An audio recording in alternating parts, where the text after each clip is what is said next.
Okay, so we're out here today at Pig River Precision with Andy Slade, one of our pro staff shooters, and we're going to be going over setting up your zero on your rifle for PRS shooting.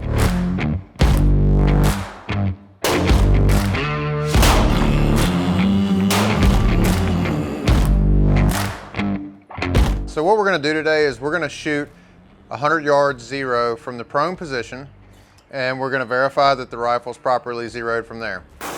Then what we're going to do is we're going to use proper fundamentals, and we're going to shoot from a kneeling height position, and we're going to check that on paper at 100, and then we're going to shoot from a standing height position, and we're going to shoot that on paper at 100.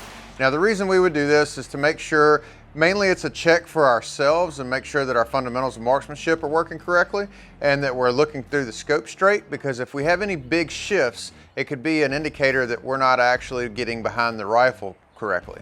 So there's also the potential to have small shifts, which we should know exist if we're going to try to hit very small targets at long range, especially when we're off of these different props.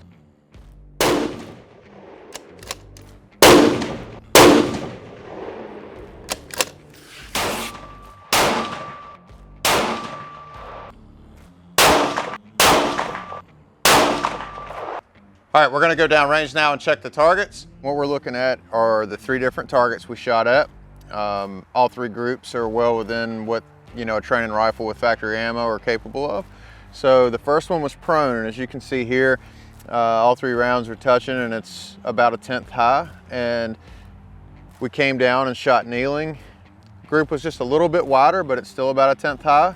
And then when we shot standing, we had about the same size group, but it was just a little bit lower, so I would call that about center. So what we'd want to do is make sure that over multiple training days, we're going to take notes and make sure that when we check this, if my standing is always about a 10th lower than my prone and my kneeling, then I know that when I go to a standing stage, maybe I need to hold just a touch higher when I'm in the standing, a 10th high. Or if I trend a 10th left in one position, such as, like some of these look like this one right here was just a little bit favoring left.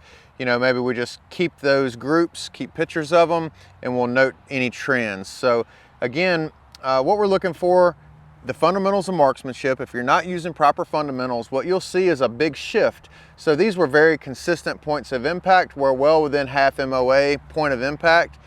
So where the center of the group was on each one of these is, within a ½ inch of each other. If you see big shifts, like an 1.5 inch shift, what we want to do is make sure we're looking through the gun straight, we're looking through the scope correctly, we have our parallax set correctly, we have the rifle, our cheek weld and eye relief set correctly, so that we're not having those shifts, big shifts between shooting positions.